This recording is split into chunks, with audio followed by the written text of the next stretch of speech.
we tend to base our self-esteem on what other people think.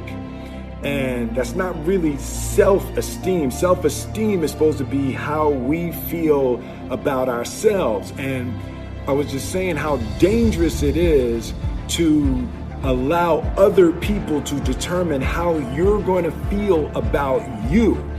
And it's kind of like looking into a broken mirror. You're going to look in a broken mirror and then change your face to try to look good in this defiled, busted, broken mirror. And it just, other people's opinions is a really shitty way to determine how we feel about ourselves.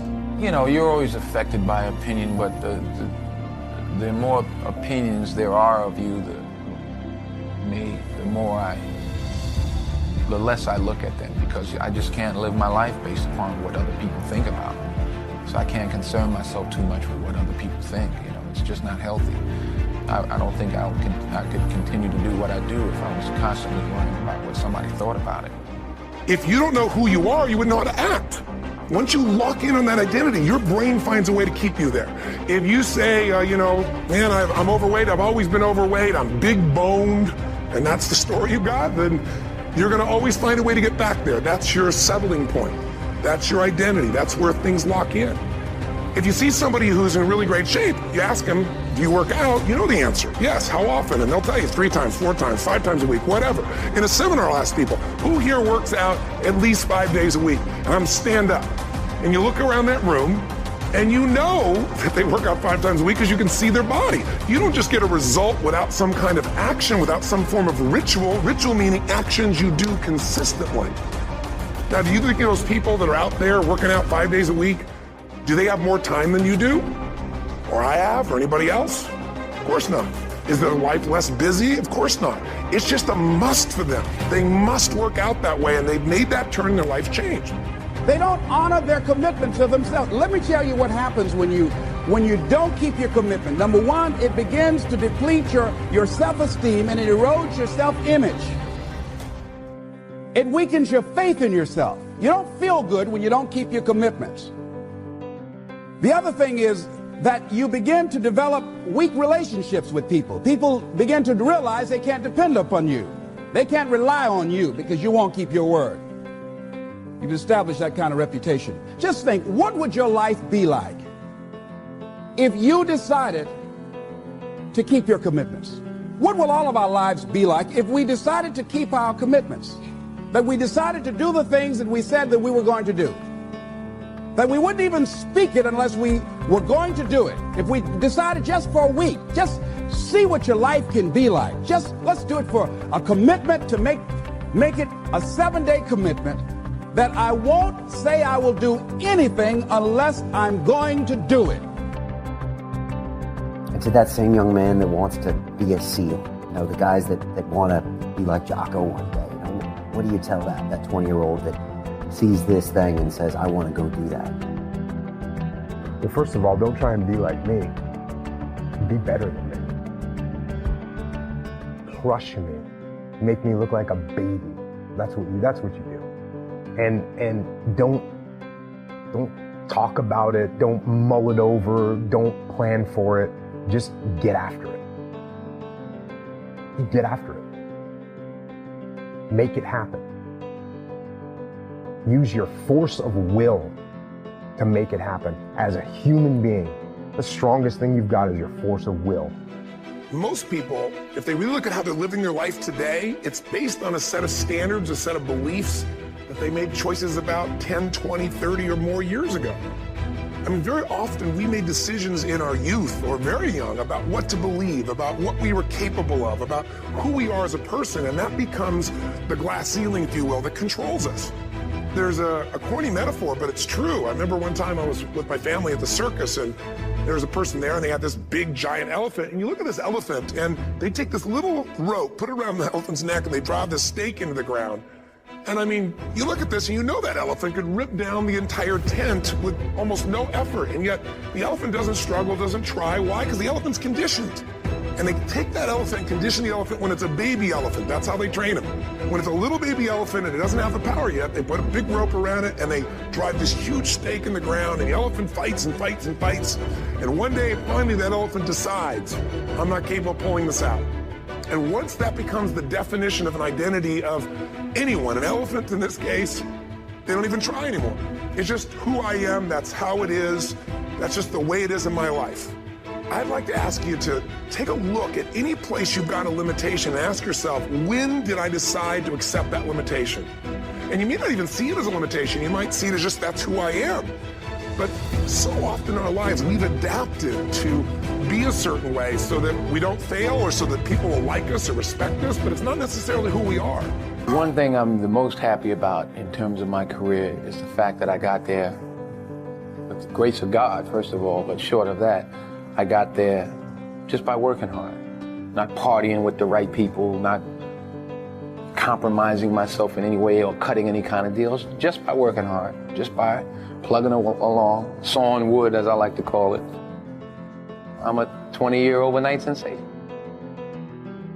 I don't get life mixed up with making a living.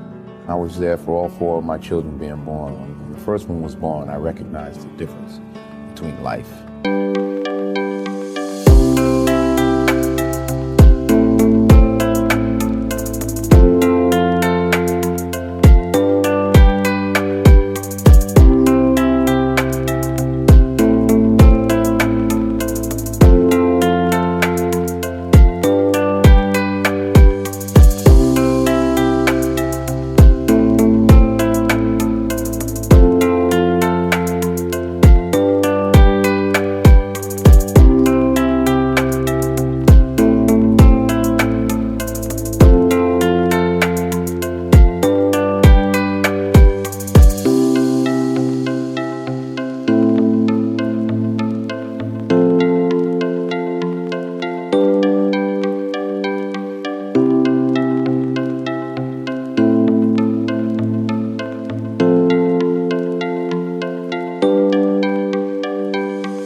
Family's life. Acting is making a living. I don't think that as a participant in life, you cannot be committed. You're either committed to mediocrity or you're committed to greatness. You're either committed to being productive or you're committed to being non-productive. You're committed to being happy or you're committed to being unhappy. See, whatever you're doing, however you spend your time, that tells you who you are. So think about what it is you like to create in your life experience. Once I look at how you commit your time, once I do an evaluation on how you spend your time, I can tell you exactly what you're committed to. People that say they have dreams or want to open a business or want to do something differently than what they're now doing, they don't like their jobs, they're unhappy, they're unfulfilled. People who say they want to improve their income level, look at how they spend their time. How they spend their time, the commitment of their time, how they use that will really tell the truth. People who said, I'd like to do better, but you don't find them in vocational or technical schools upgrading their skills and their knowledge, how they spend their time, that will tell you what's going on. People who say they want to normalize their weight, they want to be healthy, but every time you see them, they're eating, that will tell you that they're committed to being obese for the rest of their lives. People tell you they want to stop smoking and they're lighting up at that time. Folks that say, I want to stop drinking, and every time you're in their face, they're reeking with alcohol, that will tell you what's going on. Don't have to listen to what they say, just watch what they do. Commitment shows up in your life in what you do. There's no one that wishes for peace more than people that have been to war. Because when the war drums sound, it's my friends that are going to fight. That's who's going to fight. It's my friends that are going to put their...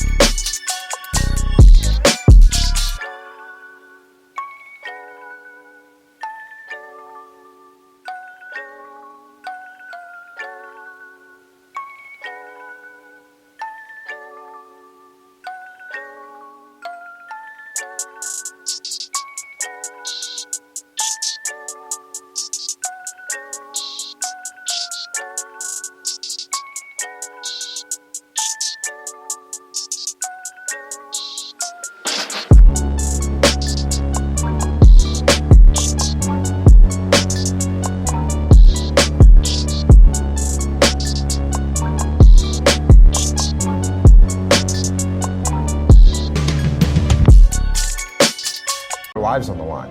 So when the war drums sound, the people that have been to war are the ones that actually say, let's think about this first. Because like I said before, and like everyone says all the time, and they say it like it's no big deal, but war is hell. When you take an 18-year-old kid, and you're gonna go put him in a situation where he's gonna have to kill people and possibly get wounded or possibly get killed himself, that's a traumatic experience. And so before you do that, you should think about why you're doing it and understand if the people have the will to fight. And the will to fight, as I've said many times before, the will to fight is the will to kill and it's the will to die. And those are some pretty big wills that you need to have.